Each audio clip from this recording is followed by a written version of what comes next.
Hello everyone, welcome to all on my YouTube channel master class.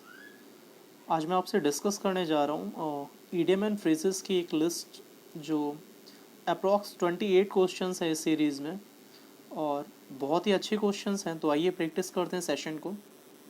देखिए, कोई भी video आपके लिए तभी वैल्यूएबल हो सकता है जब आप उस वीडियो को देखते हैं। बस देखने का एक रीज़न ये होता है, जैसे अगर आप पहले फर्स्ट टाइम इस चैनल पे विजिट कर रहे हैं या किसी भी यूट्यूब वीडियोस को देख रहे हैं तो कोशिश किया करिए उसके रेफरेंस तक पहुंचने की। ऐसा नहीं है कि डायरेक्ट आंसर को आपने मैच कर लिया और फिर आप आगे मूव कर गए, ठीक है। बिकॉज फर्स्ट टाइम अगर हम किसी चीज़ को सीखते हैं तो हमें थोड़ा सा अवेयर रहना चाहिए, ठीक है। तो चलिए स्टार्ट करते हैं। आज हम लोग ईडियम की सीरीज़ पे बातें करेंगे, ठीक है। तो जैसा कि देख पा रहे हैं, सबसे फर्स्ट क्वेश्चन दिया हुआ है बच्चे, कहता है if you do something wrong and make a clean breast of it you are honest. If you do something wrong, अगर आप कोई गलत काम करते हैं, and make a clean breast of it, और आप अपनी इस गलती को स्वीकार करते हैं, that's mean you are honest. इसका मतलब है आप ईमानदार हैं। कहना कुछ ऐसा चाहता हूँ यार, देखिए हम लोगों से ह्यूमन बॉडी है यार, तो कहीं ना कहीं मिस्टेक हो जाती हैं। बट अगर आप अपने मिस्टेक को मान लेते हैं कि हाँ मैंने ये गलती करी है, तो आप एक ईमानदार व्यक्ति की श्रेणी में कंसीडर किए जाएंगे। बल्कि कुछ लोग ऐसे भी होते हैं कि यार गलती करते भी हैं और उस गलती को मानते भी नहीं हैं, ठीक है। तो यहाँ पर एक ईडियम दिया गया है आपको, make a clean breast of it. इसका मतलब होता है बच्चे अपनी गलती को स्वीकार करना। अब अगर अपनी गलती को स्वीकार करना, तो देखिए दो शब्द होते हैं स्वीकार करने के लिए, एक होता है एक्सेप्ट और एक होता है हमारे लिए एडमिट और एक होता है कन्फेस। तो फ़र्क क्या है तीनों में? एक्सेप्ट की बात करें या फिर आप एडमिट की बात करें तो ये पॉजिटिव सेंस में यूज़ किए जाते हैं, जबकि जो कन्फेस होता है ये अपनी मिस्टेक या फॉल्ट को जब आप स्वीकार करते हैं। वर्ड को याद रखिएगा, एडमिट कभी भी आप मिस्टेक या फॉल्ट को नहीं करते हैं, बल्कि वहाँ पर हम हमेशा कन्फेस वर्ड का यूज़ करते हैं, ठीक है। तो make a clean breast of it का मतलब हो गया अपनी गलती को स्वीकार करना, ठीक है। अब अगर अपनी गलती को स्वीकार करना, तो आइए ऑप्शन मैच करते हैं। सबसे फर्स्ट दिया है to neglect your duties deliberately, पूरी तरह से अपनी ड्यूटीज़ को नेग्लेक्ट कर देना, अनदेखा कर देना। यार गलत है यार, इसका तो मीन नहीं है। अगला है टू कन्फेस योर मिस्टेक या फॉल्ट। कन्फेस योर मिस्टेक या फॉल्ट, अपनी गलती या अपने फॉल्ट को क्या करना? कन्फेस करना। तो एग्जैक्टली हम लोगों के लिए भी तो यही था। इसका मतलब है जो ऑप्शन दिया गया है वो सेकंड के लिए कौन सा दिया गया है? B option, to confess your mistake और फॉल्ट। अब आगे आप मैच कर रहे हैं, देख सकते हैं to be obedient to your elders. क्या make a clean best of का मतलब ये होता है? मतलब होता है यार कि अपनी गलती को स्वीकार करना, जबकि यहाँ पे कह रहा है अपने से बड़ों की आज्ञा मानना। Fourth is the very poor answer, to behave rudely, किसी से बहुत रूड बिहेव करना, ठीक है। चलिए नेक्स्ट की तरफ मूव करते हैं। आई होप आंसर समझ पाए होंगे। सेकेंड नंबर कह रहा हूँ, his all deals are completely above board. यार अबव बोर्ड का जो मतलब होता है ना, अबव बोर्ड का मतलब होता है ऑनेस्ट, किसी भी चीज़ को लेकर पूरी तरह से ईमानदार होना। अक्सर हम लोग कहते हैं यार ये बंदा बिल्कुल स्ट्रेट फॉरवर्ड बातें करता है, इसकी बातों में कोई गोल मोल आंसर नहीं है, ठीक है। तो अबव बोर्ड मतलब होता है किसी भी इंसान का किसी भी काम के प्रति पूरी तरह से ईमानदार होना, ऑनेस्ट रहना। कहता है his all deals are completely above board, मतलब उसके जितने भी काम है, उसकी जितनी भी डील्स हैं वो पूरी तरह से क्या हैं? ईमानदारी से परिपूर्ण हैं, ठीक है। तो अबव बोर्ड के लिए मुझे ईमानदार चाहिए। देखते हैं कहाँ पे है। पहले ऑप्शन में देखिए डिसऑनेस्ट दिया है। अब अगर जाहिर सी बात है वो डिसऑनेस्ट मतलब बेईमान है, तो इलीगल, तो स्वाभाविक सी बात है। ऑनेस्ट एंड लीगल ऑप्शन देखिए दिया हुआ है, ऑनेस्ट एंड लीगल। अब बोर्ड का मतलब भी क्या होता है? ऑनेस्ट। जब कोई इंसान ईमानदार है तो जाहिर सी बात है वो लीगल तौर पे काम करता होगा, ठीक है। चलिए नेक्स्ट क्वेश्चन की तरफ मूव करते हैं। मुझे मेरा राइट आंसर मिल चुका है। नेक्स्ट कहता है, ये काफ़ी अच्छा क्वेश्चन है। कहता है the failure of crops in successive years put the farmer in a tight corner. अच्छा, यहाँ पर टेंस की एक बहुत अच्छी पहचान आएगी, ध्यान रखिएगा। The failure of crops in successive years put the farmer in tight corner. मतलब क्या? लगातार वर्षों में फसलों की जो पैदावार है वो हमारे लिए कैसी हो गई है? फेल हो गई है। The failure of crops in successive years, लगातार कुछ वर्षों में जो फसलों की पैदावार है वो पूरी तरह से बेकार होने की वजह से put the farmer in a tight corner, इस वजह ने फार्मर लोगों को क्या कर दिया, एक डिफिकल्ट सिचुएशन में लाके खड़ा कर दिया है। ठीक है, लगातार आप 4 या 5 वर्षों से फसल को बो रहे हैं, बट आपकी बारिश की वजह से या किसी और रीज़न की वजह से या कभी पानी ना पड़ आने की वजह से, सूखा पड़ जाने की वजह से जो आपकी फसल है वो पूरी तरह से बर्बाद हो गई है। तो क्वेश्चन भी यही कहना चाहता है, इन अ टाइट कॉर्नर का मतलब होता है बच्चे in a difficult situation. In a close room बहुत ही बेकार ऑप्शन है, इन अ स्मॉल फील्ड भी नहीं हो सकता है, या आंसर दिया हुआ है बच्चे आपको in a difficult situation. In a tight corner का मतलब होता है इन अ डिफिकल्ट सिचुएशन। चलिए नेक्स्ट मूव करते हैं। ये क्वेश्चन आया हुआ है, यहाँ पर एक वर्ड आया है चिले, कहीं कहीं पर आप इसी को चिली भी प्रोनाउंस करते हैं। ठीक है, the trapped miners in Chile had become, ये बिकेम नहीं है बच्चा, ये बाय मिस्टेक है। हैड के साथ ये वर्ब की थर्ड फॉर्म होना चाहिए था, it's a become. Had become accustomed to living in hot and humid conditions. सबसे पहली बात हमें ये समझना है कि ध्यान से देखें तो accustomed टू आया हुआ ग्रामेटिकल फंक्शन की अगर मैं आपसे बात करूं, accustomed टू के साथ वर्ब की फर्स्ट फॉर्म आती है। ठीक है, बट अगर accustomed से ठीक पहले कोई भी यार वर्ब अगर यूज कर दी गई है तो फिर वो वर्ब की फर्स्ट फॉर्म नहीं, फिर वो ing में कन्वर्ट होगा।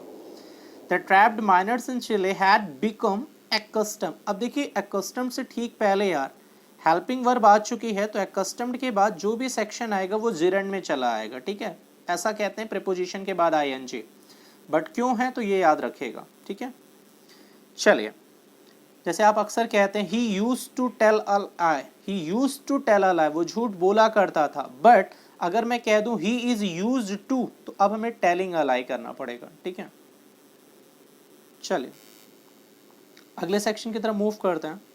कहता है the trapped miners in Chile had become accustomed to living in hot and humid condition.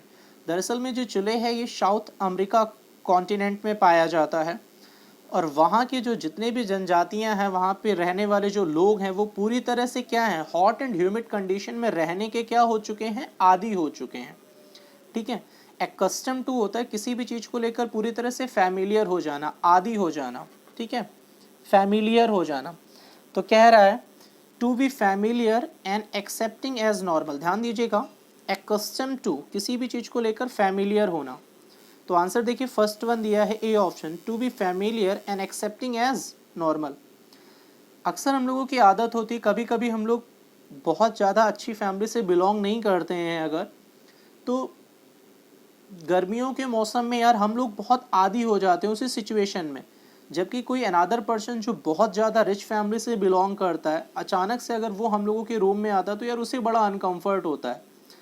But we are familiar for that situation. ठीक है, चलिए फिफ्थ नंबर कह रहा Russia has affinity with India. Russia का India के साथ एक बहुत क्लोज रिलेशनशिप है। कैसे पता बेटे, एफिनिटी विथ आया हुआ है। एफिनिटी विथ का मतलब होता है अ क्लोज रिलेशनशिप्स, चीज़ों के बीच में बड़ी सामंजस्य बहुत ज़्यादा है। तो देखते हैं, अ ग्रेट एनामिटी, यार ये तो शत्रुता के लिए है। अ ग्रेट डेंजर, खतरा है। अब देखिए दो ऑप्शन बड़े क्लोज दिए हैं, a dual relationship, a close relationship. तो एफिनिटी विथ हमेशा क्लोज रिलेशनशिप को टारगेट करता है। ठीक है, it's a close relationship not dual relationship. बच्चे क्या करेंगे, दो कंट्री को देखकर रशिया और इंडिया को लगाकर डुअल चले आएंगे, बट ऐसा नहीं करना है, इट्स अ क्लोज रिलेशनशिप। अगला है 6 नंबर, यहाँ पर एक वोकैब का बहुत अच्छा वर्ड आया। कहता है the prodigal son was left high and dry by his friends when he lost all his money. एक बहुत ज़्यादा खर्चीले लड़के को उसके फ्रेंड्स के द्वारा छोड़ दिया गया, अनदेखा किया जाने लगा। When he lost all his money, जब उसने अपने पूरे पैसे को खर्च कर दिया तो उसके दोस्तों के द्वारा उसे क्या किया जाने लगा, अनदेखा किया जाने लगा। ठीक है, अवॉइड किया जाने लगा। तो प्रोडिगल जो दिया हुआ इसका मतलब होता है बहुत ज़्यादा स्पेंडथ्रिफ्ट, बहुत ज़्यादा खर्चीला, ये बेफिजूल की खर्ची करता है। ठीक है, अक्सर हम लोग कहते हैं अमीर बाप की बिगड़ी औलाद। ये जो स्टेटमेंट आता है ये सिर्फ उन बच्चों के लिए है जिन्हें अपने माँ बाप के पैसों की कद्र नहीं होती है। ठीक है, चलिए अच्छा, सेक्शन तो पहली बात तो पैसिव दिया था, the prodigal sun was left high and dry, ठीक है, पैसिव था। अब यहाँ पर ध्यान से देखिएगा, थोड़ी सी ग्रामेटिकल भी आया हुआ है, ठीक है। कैसे ग्रामेटिकल बच्चे, देखिए when he lost all his money दिया हुआ है, ध्यान से देख पा रहे हैं, ठीक है। जब कभी भी ऑल के साथ पजेसिव केस दिया जाता है, ऑल के साथ पजेसिव केस दिया जाता है, तो याद रखिएगा पजेसिव हमेशा ऑल के बाद आता है, ठीक है।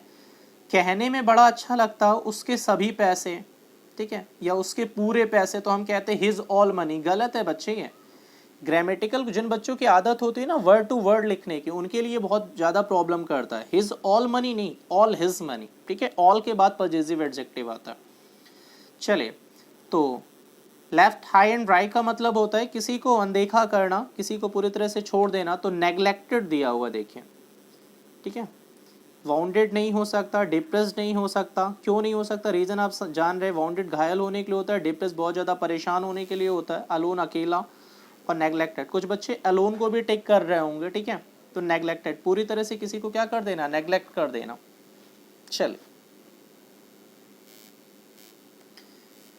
कहता है my boss wants me at his back and call, मेरे बॉस चाहते हैं, किससे चाहते हैं, मुझसे, at his back and call. Back and call का मतलब होता है बच्चे सेवा में हमेशा हाजिर रहना।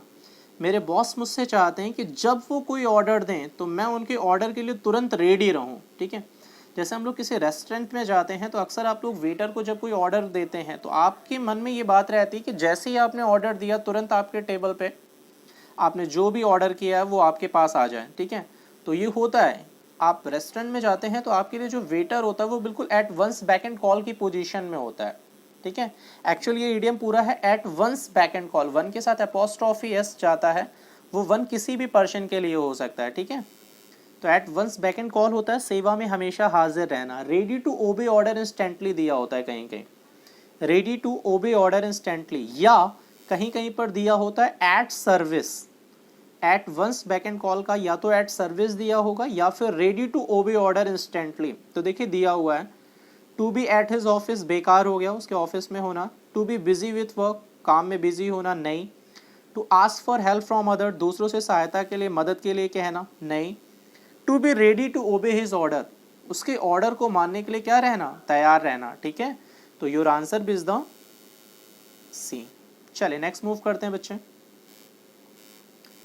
नेक्स्ट कह रहा है आपसे,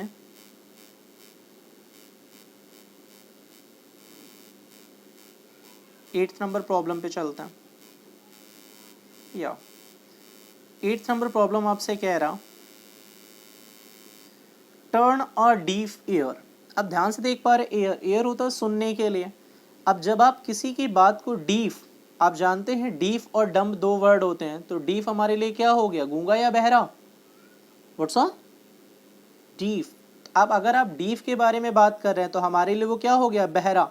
टर्न अ डीफ ईयर, किसी भी बात को सुनकर अनसुना कर देना, ठीक है। तो turn a deaf year, turn a deaf year होता है किसी की बात पर ध्यान ना देना। तो मतलब क्या हो गया, देखिए एक ऑप्शन डिसरिगार्ड दिया है, एक है डिफे, एक है डिसओबे। तो पहली बात तो डिफे एंड डिसओबे ये दोनों हमारे लिए प्योर साइनोनिम है, ठीक है। डिसओबे किसी की बात ना मानना, किसी की आज्ञा ना मानना, डेफे भी किसी की आज्ञा ना मानना, ठीक है।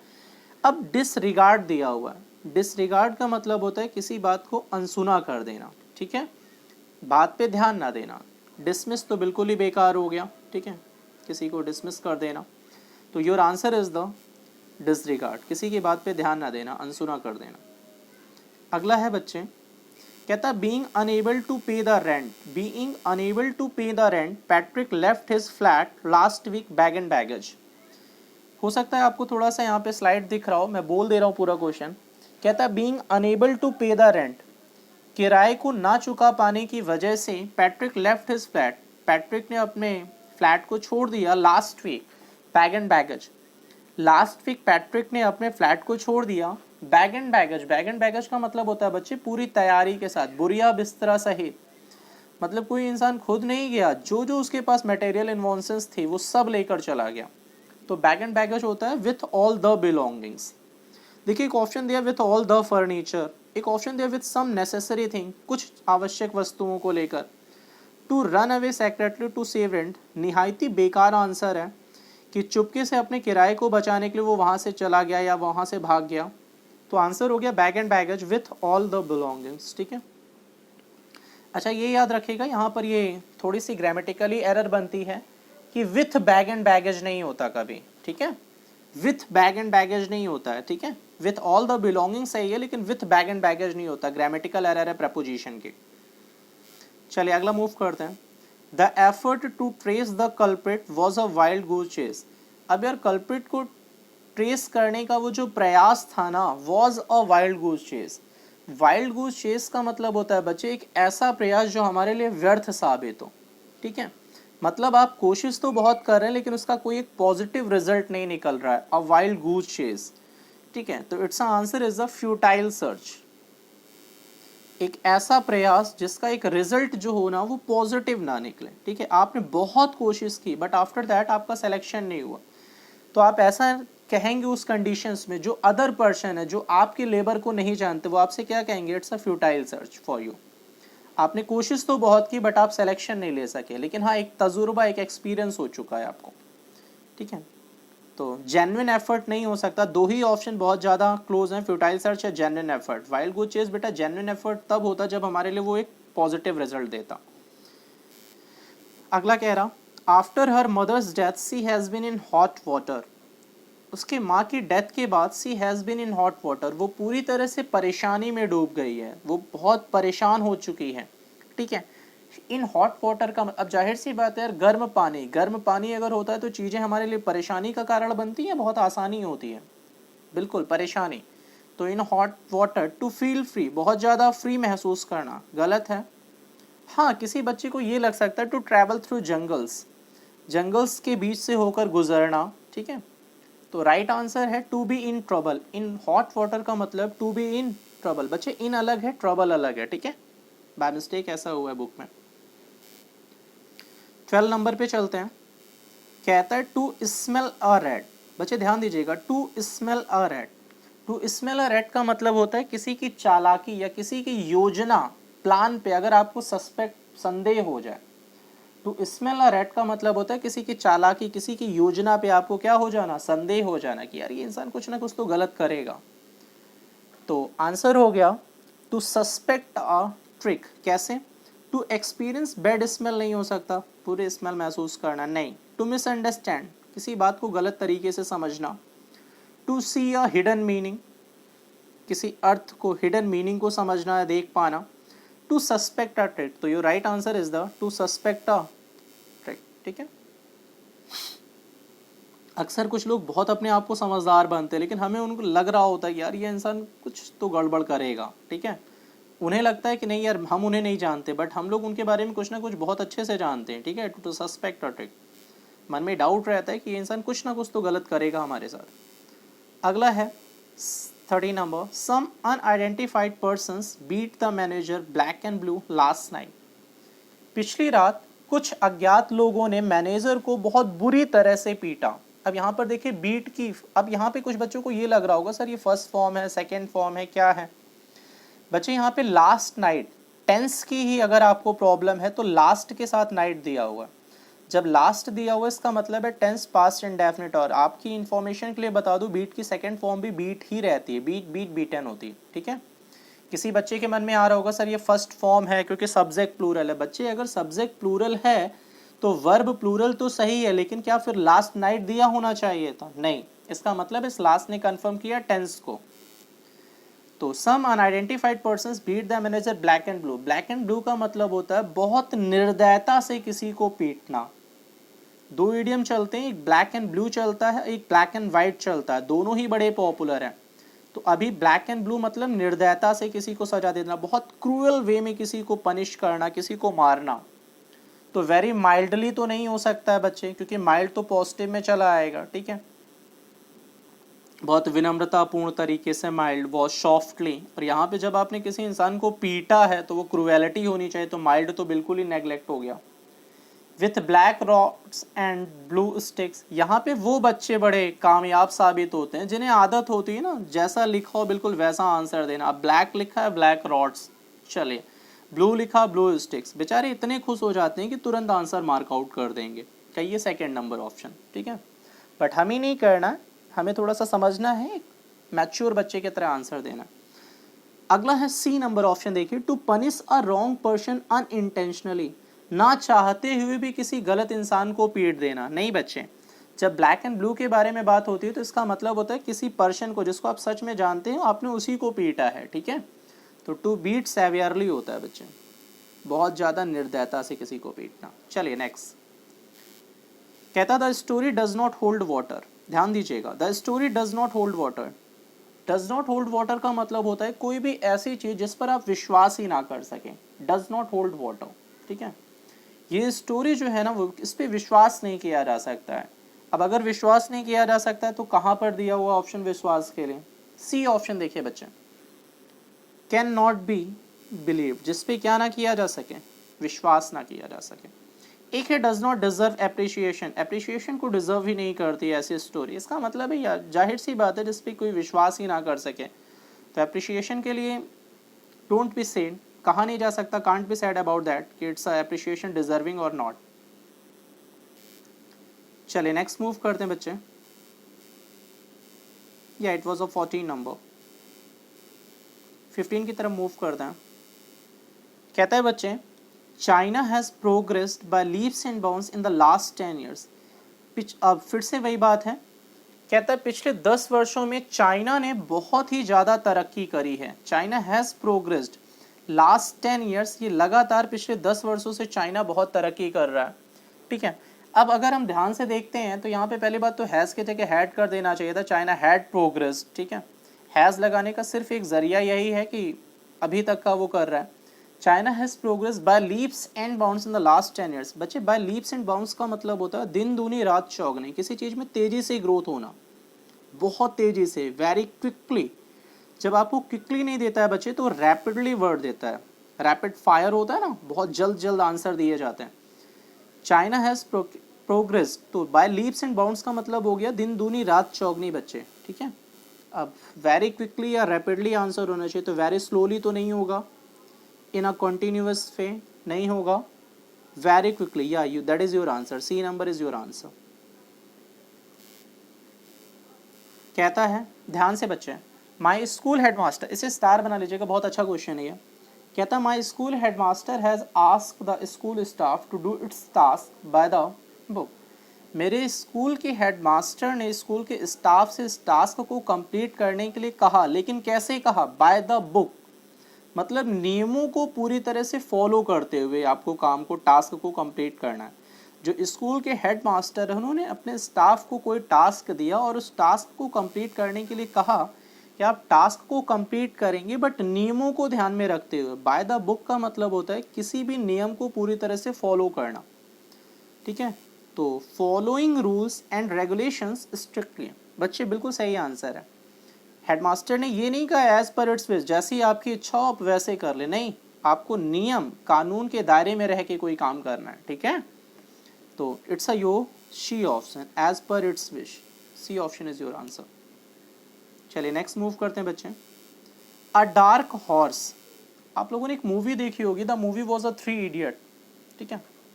डार्क हॉर्स, उस मूवी को देखकर हमें ये बात समझ में आती है कि जिसको हम बिल्कुल बेकार समझ रहे होते हैं, कहीं ना कहीं वो हमारे लिए, या हम उसके बारे में नहीं जानते हैं रियल में, अचानक से वो हमें बहुत सरप्राइजिंग एलिमेंट बन जाए हमारी लाइफ में। आप उस मूवी में देखिए तो कहीं ना कहीं आमिर खान को एक बहुत बुरा एलिमेंट माना जाता था पूरे मूवी में कि यार ये बंदा बहुत ज़्यादा मतलब पढ़ने से दिमाग नहीं लगाता, बट आफ्टर ऑल जब रिजल्ट आता है फाइनल तो वहाँ पर वो उसका जो नाम होता है वो बॉटम से ना होकर टॉप से होता है। That's mean a dark horse, एक ऐसा प्रतियोगी जिसके बारे में किसी को ज्ञात नहीं है but he is a multi talented person, ठीक है। इसी को आप कहते हैं अज्ञात योग्यता वाला प्रतियोगी, ठीक है, छुपा रुस्तम कह सकते हैं। अ डार्क हॉर्स मतलब होता है एक ऐसा कॉम्पिटिटर जो इससे पहले कभी रेस में शामिल ही ना हुआ हो आपकी लाइफ में, बट अचानक से वो बहुत बेहतर रिजल्ट आपको प्रोवाइड कर जाए। तो आंसर है हॉर्स से हॉर्स लगाने वाले आंसर तो बड़े कामयाब लोग होते हैं, वो या तो हॉर्स लगाकर आ जाएंगे या तो नाइट मेयर लगाकर आ जाएंगे, तो वो अपने आप में बहुत प्रतिभा रखते हैं ऐसे बच्चे, ठीक है। चीज़ों को समझिए कि ईडियम जैसा लिखा है डायरेक्ट वैसे मैच आउट बहुत ही कम होते हैं, हमें इस बात को बहुत ध्यान रखना है, ठीक है। चलिए, तो अ डार्क हॉर्स का मतलब होता है बच्चे एन अनफोर्शीन कम्पिटिटर, एक ऐसा कम्पिटिटर जैसे इससे पहले कभी देखा ही ना गया हो कंपटीशन में, ठीक है, बट वो बहुत बेहतर रिजल्ट दे जाए। चलिए नेक्स्ट मूव करते हैं 18 नंबर। I had to make a cock and a bull story to convince the officer. बच्चे ये ऑफिसर को कन्विंस करने की बात छोड़िए, हम लोग जब अपनी चाइल्ड एज में हुआ करते थे, स्कूल कॉलेजेस में पढ़ा करते थे, लाइक एज आ 8th तक की क्लास लाइफ को ले लीजिए, तो उस टाइम पे हम लोग भी जब अपना वर्क नहीं पूरा होता था या बाय फॉल्ट कुछ भी रीज़न होता था, तो अचानक से जब हम लोगों को ऐसा लगता था कि यार अब हम लोगों को मास्टर के द्वारा पीटा जाएगा या मैम हम लोगों को डांटेंगे, तो हम लोग अपने मन से वहाँ पर एक मनगढ़ंत कहानी बना लिया करते थे, जो समझ में आई एट रैंडम, ठीक है। तो वही है, I had to make a cock and a bull story to convince the officer. मैंने एक मनगढ़ंत कहानी बना ली to convince the officer, officer को कन्विंस करने के लिए, ठीक है, कि ऑफिसर मेरी बात को समझ जाए और मुझे ज़्यादा पनिश मत करें, ठीक है। तो Kock and a bull story का मतलब होता है मनगढ़ंत कहानी। अब अगर ये मनगढ़ंत कहानी है तो बच्चे ये ट्रू स्टोरी पे बेस्ड होगी या फॉल्स स्टोरी होगी? इट्स अ फॉल्स स्टोरी, क्योंकि आपने मनगढ़ंत बनाई है, यहाँ पर इसका वास्तविकता से कोई लेना देना नहीं है, अ फॉल्स स्टोरी। चलिए, कहता है मिसेस सिंह, थोड़ा अच्छा है question, Mrs Singh who was very assiduous died in harness last year. फिर से देखिए ध्यान से, आपको एक वर्ड दिया है लास्ट, अब अगर लास्ट है तो देखिए यहाँ पे जो वर्ब आई है मिसेस के लिए वो डाइड आई है, वर्ब की second form. Mrs Singh who was very assiduous died in harness last year, assiduous very hard working के लिए होता है, ठीक है, एसिडुअस। चलिए, मिसेस सिंह, अब यहाँ पे देखिए हु वॉज, ये जो वॉज आया बच्चे मिसेस सिंह की वजह से आया, ठीक है। Died in harness last year, die in harness का मतलब होता है ड्यूटी पीरियड के दौरान ही मर जाना, अपने कार्यकाल के दौरान ही मर जाना। डाई इन हार्नेस काम करते हुए मर जाना, ठीक है। तो डाई इन हार्नेस का मतलब हो गया डाइड वेरी अर्ली, बहुत जल्दी मर जाना। Died all of a sudden, अचानक से मर जाना। डाइड विद डिसीज, किसी बीमारी की वजह से मर जाना। डाइड वाइल वर्किंग, या that is your answer, died while working. चलिए नेक्स्ट मूव करते हैं बच्चे। राज कुड नॉट पे द बिल, राज बिल को चुका नहीं सकता था, पे नहीं कर सकता था, so he asked the owner, इसलिए उसने अपने ओनर से कहा to put it on the cuff. On the cuff होता है बच्चे ऑन क्रेडिट, उधार पे किसी चीज को दे रखना, ठीक है। आप ये उधार ब्याज के तौर पे भी समझ सकते हैं, ऑन क्रेडिट।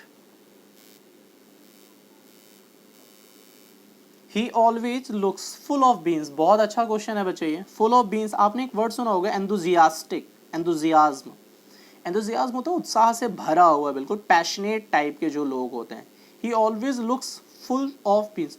अभी हम लोगों ने वन वर्ड की एक सीरीज पढ़ी थी बच्चे, ऑप्टिमिस्ट, 3 शब्द होते हैं, फैटालिस्ट, ऑप्टिमिस्ट एंड पेसिमिस्ट। तो जो इंसान केवल अपने भाग्य पे विश्वास करता है वो फैटालिस्ट है। अब वो भाग्य कैसा हो सकता है मुझे नहीं पता, अगर उसकी लाइफ में वो कभी कोई काम नहीं करता है बट जो रिजल्ट आते हैं उसकी लाइफ में किसी भी चीज़ को लेकर वो पॉजिटिव, तो वो अपने भाग्य पे डिपेंड है, मैं काम करूँ या ना करूँ मेरा भाग्य मेरे साथ है। ऑप्टिमिस्ट टाइप के लोग होते हैं वो, फैटालिस्ट हैं, ठीक है। ही always looks full of beans, इसका कहने का मतलब सिर्फ ये बताना चाहता था जो ऑप्टिमिस्ट होते हैं, ऑप्टिमिस्ट ये पॉजिटिव वे में चलते हैं, तो फुल ऑफ बीन्स भी वही होता है, एंथुजियाज्म होता है जिसमें बहुत ज़्यादा पैशनेट होता है किसी चीज़ को लेकर। He always looks full of beans, तो आंसर हो गया having a lot of energy, पूरी तरह से उत्साह से भरा हुआ। Having a lot of energy, एक इंसान जिसके पास बहुत ज़्यादा एनर्जी, एंथुजियाज्म हो। It was I think 21 number, I think साहेब, या exactly it was a 21 number problem. कहता है 22 number, many workers will get the axe if factory goes in loss the time this time again. दोबारा से अगर ये factory यार loss में जाती है तो many workers will get the x, तो बहुत सारे वर्कर्स को क्या किया जाएगा, निकाल दिया जाएगा। सीधी सी बात है, जैसे अभी आप देख रहे कोविड-19 के दौरान ही बहुत सारी कंपनीज ने अपने कुछ वर्कर्स को निकाला है, क्यों? क्योंकि उन्हें लग रहा है यार बहुत ज़्यादा उनका लॉस में जा रहा है सेक्शन, इस वजह से वो काबिल लोगों को ही रख रहे हैं, बाकी लोगों को वो क्या कर दे रहे हैं, निकालते जा रहे हैं। तो many workers will get the axe if factory goes in loss this time again, दोबारा से अगर ये फैक्ट्री लॉस की तरफ जाती है तो बहुत सारे वर्कर्स को क्या किया जाएगा, निकाल दिया जाएगा जॉब से। गेट द एक्स का मतलब होता है बच्चे जॉब से बर्खास्त कर दिया जाना, मतलब अपनी जॉब को क्या कर देना, खो देना। तो गेट बोनस हो सकता है क्या, नहीं। लॉस द मंथली सैलरी हो सकता है क्या, नहीं। या सेंड टू जेल, जेल भेज दिया जाना, नहीं। तो your answer is the C option, it is the C. Get the boot या गेट द एक्स का मतलब होता है सेवा से निवृत्त कर दिया जाना, जॉब से निकाल दिया जाना। ध्यान से समझिएगा, ठीक है। 23rd नंबर है बच्चे, to run across. To run across का मतलब होता है अचानक से, बाई चांस किसी से मिल जाना, मुलाकात हो जाना।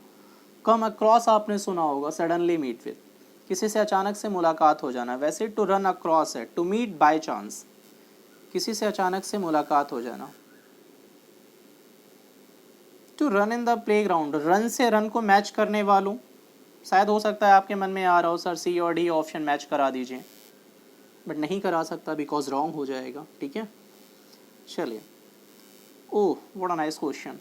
कहता the team gave a good account of themselves in the match. बच्चे अ गुड अकाउंट ऑफ बहुत पॉजिटिव वर्ड है।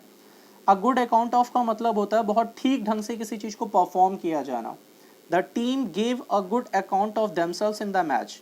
इस मैच में इस टीम ने बहुत अच्छी तरह से परफॉर्म किया। The team gave a good account of themselves in the match, मतलब पूरी टीम ने एकजुट होकर यहाँ पर बहुत ठीक ढंग से प्रयास किया है। तो अ गुड अकाउंट ऑफ का मतलब ही होता है बहुत अच्छी तरह से परफॉर्म करना, टू परफॉर्म वेल। 24th नंबर is the D option, to perform well. बच्चे 25th नंबर है, she always gives me a wide berth. Give someone's wide berth का मतलब होता है किसी को पूरी तरह से अवॉइड करना। गिव समवंस वाइड वर्थ का मतलब होता है किसी से दूरी बना के रखना, किसी को अवॉइड करना पूरी तरह से। याद करिए हम लोगों ने एक शब्द पढ़ा था अब्स्टेन। अब्स्टेन होता था चीजों से परहेज करना, ठीक है ना। वैसे रिफ्रेन, किसी को कुछ गलत कहने या गलत करने से बचना, रिफ्रेन फ्रॉम, ठीक है। वैसे यहाँ पे गिव समवंस वाइड वर्थ का मतलब होता है किसी को पूरी तरह से अवॉइड करना। तो योर टेक केयर नहीं हो सकता बच्चा, किसी की देखभाल करना बेकार है। हेट और एडमायर जानते हैं, एडमायर तारीफ या प्रशंसा के लिए, याद करने के लिए। तो अभी your answer is the avoid someone. 26 number आते हैं, his statement is out and out a lie. मतलब जो इसका स्टेटमेंट है वो पूरी तरह से क्या है, गलत है, झूठ है। आउट एंड आउट मतलब होता है कंप्लीटली, थॉरोली, नोटेबली कह सकते हैं, ठीक है। His statement is out and out. Out and out का मतलब होता है टोटली, ठीक है बच्चे, कंप्लीटली। चलिए नेक्स्ट लास्ट सेकेंड पे चलते हैं। We should go the whole hog cleaning the house. Go the whole hog, अब बच्चे ये याद रखिएगा कि गो द होल हॉग का मतलब होता है किसी भी काम को पूरी तरह से करना। Go the whole hog, completely, do the something completely या थॉरोली। तो डू क्विकली, किसी चीज को तेजी से करना, डू कंफर्टेबल, डू कंप्लीट। या ये देखिए यहाँ पे कंप्लीटली दिया, थारोली, डू कंप्लीटली और थारोली। तो your answer is that, go the whole hog. Obstinate मत करिएगा। ऑब्स्टिनेट एक तरह से जिद्दी का वर्ड होता है। आपने एक वर्ड सुना होगा ऑब्ड्यूरेट, ऑब्स्टिनेट, रिकाल्सिट्रेंट, अडामेंट, स्टबर्न, मतलब एक हट, एक जिद्दीपन आ जाता है जब किसी की चीज के लिए, ऑब्स्टिनेट हो जाना, ठीक है। चलिए नेक्स्ट मूव करते हैं। कहता है ही रीड फॉर द बार। अब ये याद रखिएगा कि जब कभी रेड फॉर द बार आता है तो रेड फॉर द बार का मतलब ही होता है बैरिस्टर बनने के लिए जब कोई इंसान पढ़ाई करता है तो he studied to become a barrister. Read for the bar ये याद रखिएगा, काफ़ी मतलब इंपॉर्टेंट है। ये आपको आर्टिकल्स में बहुत ज़्यादा मिलता है, जब कभी जुडिशरी प्रोसेस के आर्टिकल्स आते हैं उसमें बहुत मिलता है। रीड फॉर द बार का मतलब होता है studied to become a barrister, ठीक है। मेरे तरफ से ये सेशन ख़त्म हो रहा है, ठीक है। और इससे पहले मैंने आपको 3 टॉपिक्स कंप्लीट करा दिए हैं। तो अगर आप मेरे चैनल पे फर्स्ट टाइम विज़िट कर रहे हैं तो अगर आप एक प्रोसेस, एक कंप्लीट तरह से आप इंग्लिश को तैयार करना चाहते हैं तो इससे पहले मैंने आपको क्वेश्चन टैग पढ़ाया, मैंने आपको इन्वर्जन सेक्शन कंप्लीट पढ़ाया है, और क्वेश्चन टैग के भी मैंने आपको 4 टाइप्स कराए हैं, जिसमें 3 में आपके थ्योरेटिकल सेक्शन है और एक प्रैक्टिस सेक्शन है पूरा। वैसे सेम प्रोसेस में आप इन्वर्जन को भी मैंने कंप्लीट वे में पढ़ाया। अब आपको किसी अनादर बुक की ज़रूरत नहीं होगी अगर आप उस पूरे लेक्चर्स को देखते हैं और प्रैक्टिस करते हैं। और वो कैप सेक्शन में भी हम लोगों ने बच्चे वन वर्ड्स को देखे हैं, ईडियम्स को देखा है, साइनोनिम्स की फैमिली को देखा है, ठीक है। और आज फिर हम लोगों ने एक अच्छी प्रैक्टिस करी ईडियम्स की सीरीज़ की, ठीक है। तो आई होप आपको सेशन बहुत अच्छा लगे, पसंद आए, और कोशिश क्या करिए कि यूजुअल क्लास को एक नोट्स बनाते हुए चलेंगे तो आपको बहुत फ़ायदा होगा। सिर्फ ऐसा मत करें कि आप पढ़ें और रहने दें। एक प्रॉपर वे में अगर आप नोट्स बनाएंगे तो चीज़ें आपको बहुत ज़्यादा प्रॉफिटेबल होंगी, ठीक है। तो थैंक यू। अगर आपको सेशन पसंद आए तो प्लीज़ इसे लाइक करें, शेयर करें और लोगों को, ठीक है। चलिए, तब तक के लिए नमस्कार, टेक केयर।